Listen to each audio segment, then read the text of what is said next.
사회정치 생명론과 기독교 교론의 정체성이라는 주제로 서울대학교 김병로 통일평화연구원 교수님, 박재은 총신대 신학과 교수님의 발제와 이종민 총신대 기독교교육과 교수, 조정현 고려대 통일융합연구원 연구위원의 발표가 있겠습니다. 네, 심포지움 사전에 사전 접수 질문을 받았는데 러시아 북한군 파병으로 3차 세계대전이 일어날 수 있을까요? 물어봤는데 3차 세계대전은 일어나지 않습니다. 일단 걱정하지 마시고요. 집중해서 열심히 듣기를 바랍니다. 일단 양측의 전쟁이 지금 2년 10개월째 갔기 때문에요. 전쟁은 무기와 보급 물품이 지속돼야 되는데 러시아가 지금 한 70만 명의 사망자가 발생을 했고요. 그렇기 때문에 이제 북한군 파병을 요구했고요. 보급 물자도 러시아도 상당히 어려워지고 있습니다. 우크라이나 역시 모든 물자와 무기가 지금 미국과 나토 측에서 들어오기 때문에 전쟁을 계속한다라는 것은 상당한 어려움이 있을 것으로 보고요. 다음 주에 이제 미국 대통령 선거가 있고요. 내년 1월 20일 미국의 새 대통령이 취임하면 빠른 속도로 휴전이 이루어질 것으로 보입니다.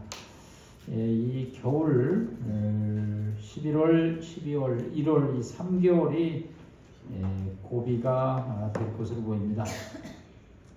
이 3개월 동안 북한군의 피해가 어느 정도는 날 것으로 예상이 됩니다. 네, 이 얘기는 이 정도로 하고 본 세션을 진행하도록 하겠습니다. 자, 그러면 김병로 서울대 통일평화연구원 교수님입니다. 네, 통일연구원의 선임연구원도 하셨고요. 22대 북한연구학회 회장도 하셨고, 네, 아주 하나님도 열심히 믿으시고 북한 연구도 열심히 하셨습니다. 네, 우리 교수님 15분에서 20분 정도 해주시면 가능한 한 짧게 해주시면 또 좋습니다. 네.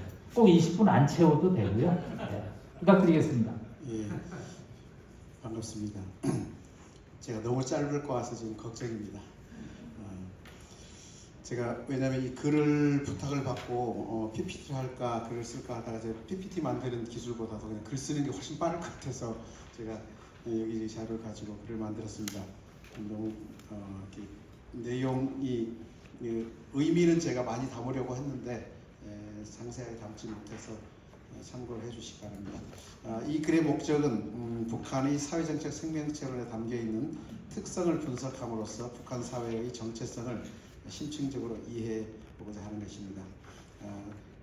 북한이 규정하는 사회정책 생명이라는 것은 사전에 보면 사람이 사회적 존재로서 자주적으로 창조적으로 살아가기 위한 사회정치 생활 과정에서 수령에 의하여 받아 안게 되는 생명이다, 이렇게 규정하고 있습니다. 이 생명은 육체적 생명보다도 더 귀중하며 영생하는 생명이다. 개별적인 사람들은 수령당 대중의 통일체인 사회정치적 집단의 한 성원으로 됨으로써 영생하는 사회정치적 생명을 지닐 수 있다, 이렇게 규정하고 있습니다. 이런 규정 사회정치 생명체 이론을 기능주의 체계 관점에서 보면 거기 나오시는 4페이지에 그림이 하나 나올 텐데 위쪽에 한번 살펴보시면 좋겠습니다. 일반적으로 이제 기능주의 사회학자들이 사회전체 체계를 정치, 경제, 사회, 문화라는 4개의 하위 체계로 구성되고 기능적으로 통합되어 있는 것을 설명합니다. 그런데 사회주의와 또 제3세계 국가들에서는 문화적 기능이 많이 발전하지 않았기 때문에 문화적 기능이 좀 약하고 대신에 군사적 기능이 활발하다 해서 정치, 경제, 사회문화, 군사라는 4개의 하위 체계로 구성되어 있는 사회 체계로 설명을 합니다. 그 체계가 북한 사회에 아주 적합하다고 생각하는데요. 그 차원에서 보면은 북한이 토대라고 볼 수 있는 경제와 군사가 통합되어 있는 형태로 경제, 국방, 병진 노선이라는 걸 추구하는 걸 아실 줄 압니다. 반면에 이제 상부 구조에서 정치와 사회 문화가 서로 연결되어 있고 통합되어 있다라고 북한의 주장을 그대로 받아들인다면 그것이 바로 사회정치적 생명체론이고 북한의 아주 단순하게 네 개의 사회 체계가 아니고 두 개의 거대한 체계로 구성되어 있다 이렇게 볼 수 있겠습니다. 그러면 이 기능주의 사회 체계 속에서 해석하는 사회정치적 생명체는 어떤 의미를 갖는가 세 가지로 제가 여기서 설명하고 있습니다.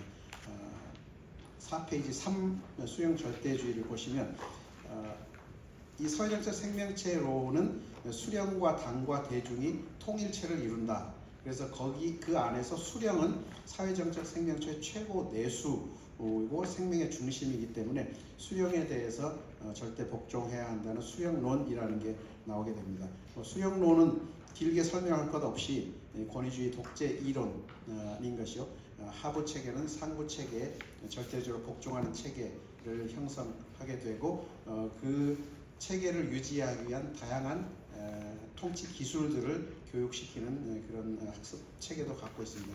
주체사상 총서에 1985년도에 나온 주체사상 총서가 10권으로 되어 있는데 거기에 9권, 10권이 바로 9권이 이 수령론에 대한 리더십 체계를 얘기하고 그것을 운영하는 구체적인 기술, 영도 예술이라는 그런 주제로 책을 쓰고 있습니다. 그런 면에서 사회정책 생명체론의 한 축은 수령 절대주의를 정당화하고 또 설명하는 이론이다 이렇게 볼 수가 있겠습니다. 두 번째로는 전통주의 사회 유기체론이라는 사회정책 생명체론 사회 유기체론적인 사고인데 이것은 18세기 19세기에 매우 전근대적인 사상 체계라고 할 수 있습니다. 이것은 그래서 북한에서도 사회 정책 생명체론이 나오게 된 것은 그러니까 전통 자원을 동원하기 위한 것이다 이렇게 볼 수도 있는데요. 그것은 사회정책 생명체론이 1986년도에 제기가 돼서 1989년도에 완성이 된 체계인데 왜 그러면 1980년대 후반에 나왔는가? 이 사회정책 생명체론이 그 이전에 나오지 않고 그걸 보면 역시 전통을 끌어들여야 하는 문제 때문에 이 시기에 사회정책 생명체론을 주장하게 됐다라고 말할 수 있겠습니다. 전체적으로 이 시기에 사회주의권이 붕괴되면서 전통 자원들을 동원하고 북한에서도 단군이라는 그 민족 전통을 동원해서 체제를 통합하려고 하는 그런 움직임이 있었습니다. 그리고 특히 이제 유교 사상, 전통적인 사상을 동원해서 체제를 유지하려는 그런 노력이라고 할 수 있죠. 전통을 소환했다라는 의미에서 사회정책 생명체론이 이 시기에 발전했다라고 해석할 수가 있을 것 같습니다. 그래서 가부장적인 가족주의, 그리고 유교주의와 소통하면서 이 사회정책 생명체론을 설명할 때도 어버이 수령, 어머니 당, 그리고 그 자식으로서의 인민 대중, 이 혈연적인 관계를 맺고 있다. 혁명적 의리와 동지애 이런 담론들 그리고 사회주의 대가정 이렇게 설명하면서 사회정책 생명체론을 해석하는 것을 볼 수 있습니다. 이런 점에서 전통적 자원을 동원해서 사회 체제를 유지하려고 하는 그 시도로서 사회정책 생명체론이 나왔다 이렇게 볼 수 있습니다. 그 다음에 세 번째는 페이지 수가 몇 페이지입니까? 8페이지에 보면 종교적 신앙의 한 축으로 설명을 할 수 있는데요. 사회정책 생명체론 주체사상이 이론적 형성 과정에서 진화됐는데요.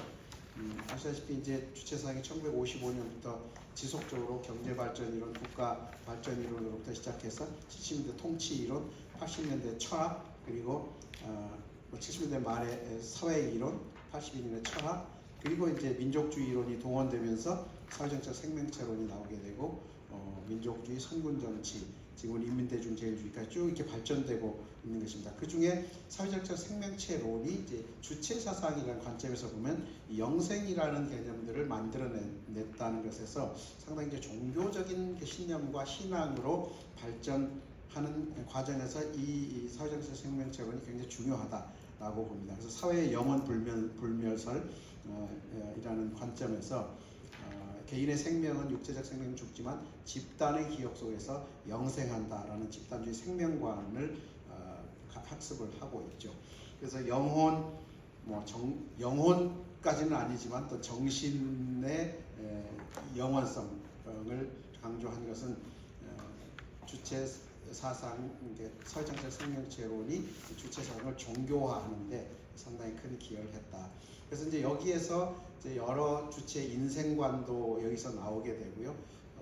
주체 인생관에서 이제 이 종교적 차원에서 이 사회정책 생명체론을 해석할 때에 이렇게도 학습을 하죠. 죽을 때 너절하게 죽으면 한평생 아무리 좋은 일을 많이 하더라도 결국 너절한 사람으로 되고 맙니다.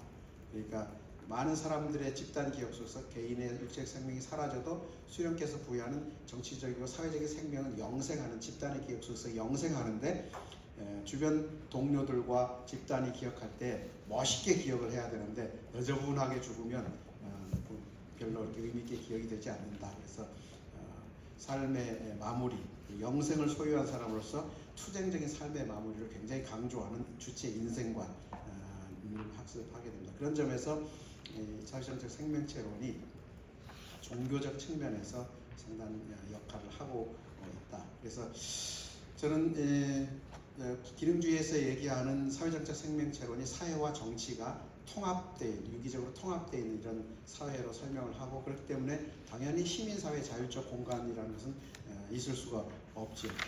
그런 면에서 그 북한 일반 국민들은 이제 정치 이데올로기를 그대로 수용한다라고 우리가 이해할 수 있습니다. 그런데 현실에서는 사실 그렇지 않죠. 그런 이제 그들의 주장이고 또 이론적으로는 그렇게 되지만 실제적으로는 정치와 사회 간에 상당한, 시민사회 간에 상당한 괴리가 있고 주체 사상의 내면화라든가 학습 과정에서도 경험적으로 이것이 주체 사상을 강하게 신봉하는 사람도 뭐 한 40%, 약하게 신봉하는 사람 20%, 신뢰하지 않는 사람들 한 36%, 전혀 여기에 학습되지 않는 사람들 한 9%, 이런 정도의 베리에이션을 가지고 유지되고 있습니다. 그런 속에서 이제 이 사회정책 생명체론이 어쨌든 이론적으로 수용 절대주의, 그다음에 전통주의, 또 종교적 특성들을 계속 강조하면서 사회정책 생명체론이 발전하고 있다. 근데 이런 상당히 폐쇄적인 사회적 유기체론적인 이런 세계관과 또 어떤 세계관을 가지고 있는 그런 사회는 사실 이게 붕괴되기가 상당히 어렵고 또 견디는 힘은 상당히 강하다, 이렇게 볼 수 있을 것 같습니다. 그렇지만 환경 변화에 맞게 체제와 제도를 개혁하고 변화를 도모하는 힘은 매우 취약하다. 그래서 저항력과 버티는 힘은 굉장하지만 변화와 혁신을 만드는 구성력은 없다, 이렇게 봅니다. 그래서 이런 점에서 이제 북한을 바라보면서 북한의 이 사회적 생명체론으로 특성화된 세 가지 특성들이 있는 이 사회를 바라보면서 그럼 우리가 어떻게 해야 되느냐라는 것이죠. 이런 정체성을 변화시키기 위해서 제가 요즘에 아니고 이제 계속 고민했던 것은 북한을 대외 환경 체제와 더 적극적으로 소통하는 그런 체제로 만들어야 되겠다는 것이고요.